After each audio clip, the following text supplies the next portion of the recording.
Iran di kawasan Asia Tenggara merupakan salah satu fitur geografis yang penting bagi perekonomian dunia, termasuk Indonesia. Perairan ini menjadi jalur mobilitas yang kaya akan sumber daya alam. Namun, besarnya potensi tersebut membuatnya rentan terhadap berbagai kejahatan maritim. Perkembangan suatu negara seringkali dilandaskan oleh faktor yang tidak disadari masyarakat. Salah satunya adalah keamanan dan pertahanan negara dalam sektor maritim. Perkenalkan, nama saya Riri Galohanda. Dan saya Vanessa Antea. Dan di video ini, kami akan memberikan pemaparan karya ilmiah kami mengenai kebijakan Indonesia terhadap kejahatan maritim di kawasan Asia Tenggara pada tahun 2020. Selain menjadi jalur transportasi internasional yang bernilai 5,3 triliun US dollar, kekayaan sumber daya yang tersimpan di perairan Asia Tenggara merupakan sumber perekonomian yang optimal bagi negara-negara kawasan, termasuk Indonesia. Namun, besarnya potensi tersebut membuat perairan Asia Tenggara rentan terhadap berbagai kejahatan maritim. Mengacu pada definisi menurut PBB, kejahatan maritim merupakan seluruh aksi di wilayah laut yang meliputi gerakan teroris, serangan kapal teroris, pembajakan, perampokan senjata, perdagangan narkotika dan obat-obatan ilegal, penangkapan ikan ilegal, termasuk kegiatan yang membahayakan lingkungan. Dampak kejahatan maritim dapat dirasakan oleh seluruh aspek perkembangan negara.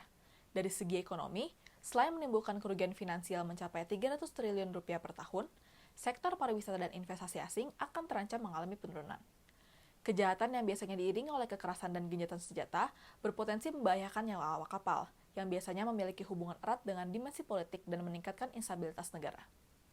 Tidak hanya itu, konsekuensi kejahatan maritim yang biasanya menerjunkan kapal komoditas berpotensi mengganggu stabilitas negara dengan mencemari laut serta pesisir pantai. Salah satu dasar dari pendirian ASEAN adalah adanya keterkaitan antara stabilitas keamanan dan kelancaran pembangunan negara anggota. Penanganan kejahatan maritim harus memenuhi indikator tersebut. Salah satunya adalah good governance, sebab kedua aspek lain harus ditetapkan melalui kebijakan pemerintah. Di Indonesia, kebijakan akan sektor maritim sudah mengalami perubahan di tahun 2020. Berdasarkan indikator, development gap di ASEAN sendiri masih cukup tinggi. Maka dari itu, penanganan kejahatan maritim di kawasan merupakan salah satu tolak ukur pembangunan nasional. Saat ini, kejahatan maritim didefinisikan sebagai ancaman non-tradisional karena negara tidak lagi menjadi aktor. Sifatnya yang fluktuatif dan tidak terikat pada hukum internasional maupun domestik menjadikan kejahatan maritim harus diadili dengan cara yang berbeda. Kejahatan maritim di Asia Tenggara tidak bisa diatasi oleh satu negara, melainkan membutuhkan kerjasama dan kooperasi negara-negara anggota ASEAN. Referensi pemerintah merupakan salah satu indikator pembuatan kebijakan.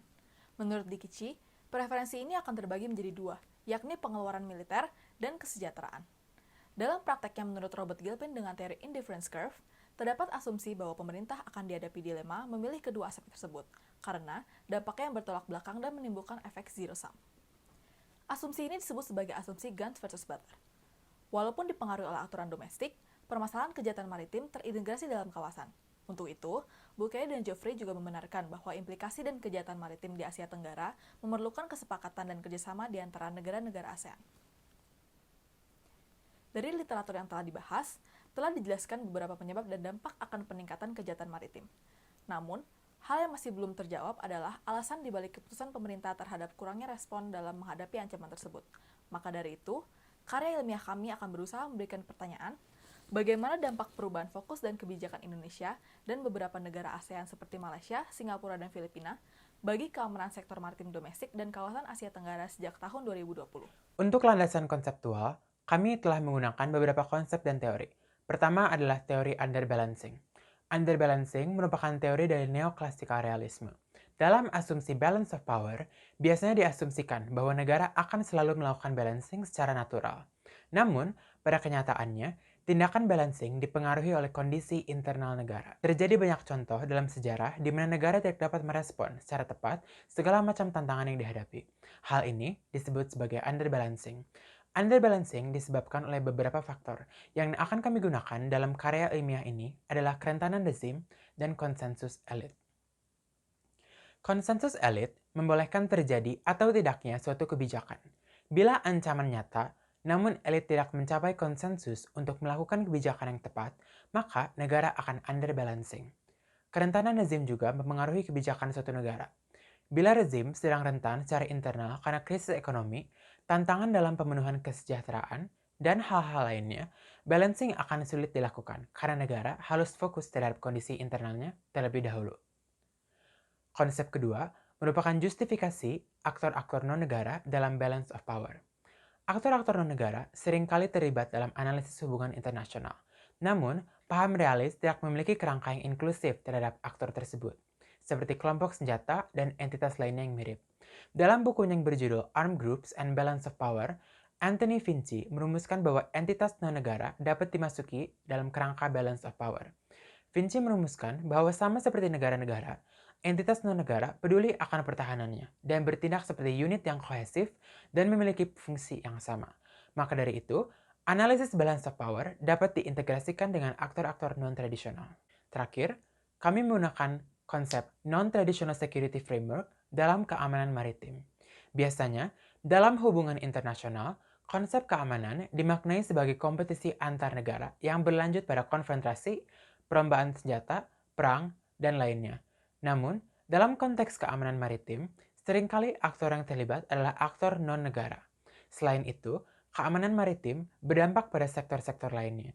Contohnya seperti lautan di Asia Tenggara yang menjadi jalur dari 90% perdagangan dunia. Maka dari itu, keamanan maritim bukanlah hanya tentang keamanan teritorial suatu negara, namun memiliki konsep yang jauh lebih multidimensional dan memerlukan analisis non-tradisional. Pembahasan yang pertama adalah underbalancing yang dilakukan oleh Indonesia sehingga kejahatan maritim kawasan menjadi suatu unanswered threats. Peningkatan kejahatan maritim di Indonesia dan kawasan juga didukung oleh lemahnya penanganan negara yang belum maksimal. Selain itu, development gap di antara negara ASEAN juga berpengaruh terhadap lemahnya penanganan kejahatan maritim di Indonesia.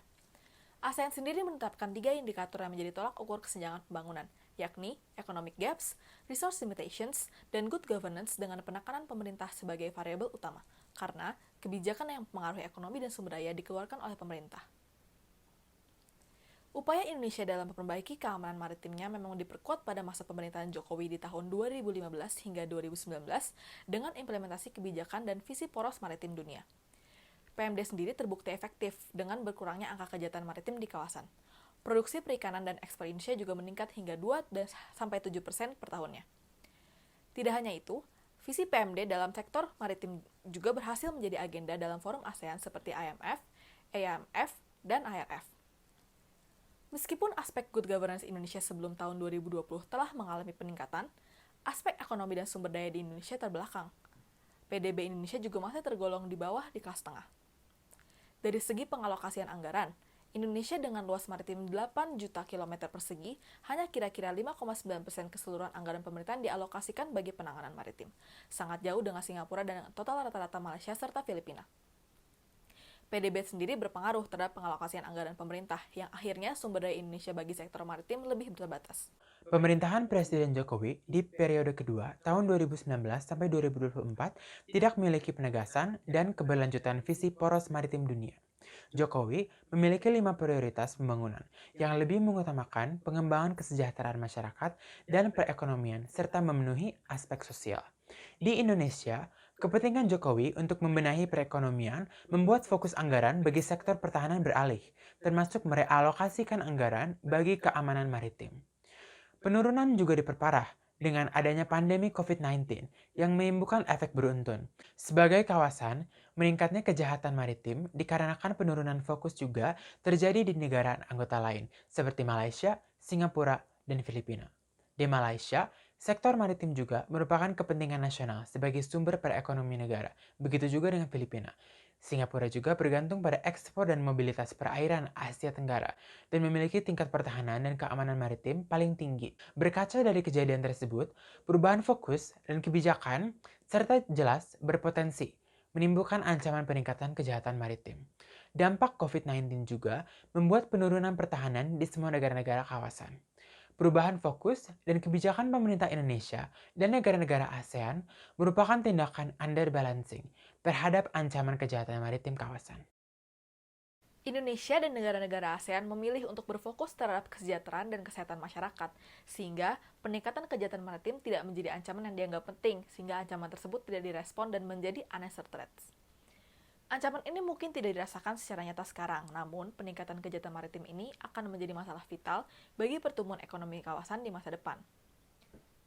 Penurunan perekonomian negara seperti ini pernah terjadi pada krisis finansial Asia di tahun 1999 dan krisis keuangan global di tahun 2008. Peningkatan kejahatan maritim di Indonesia saat itu mencapai 100%.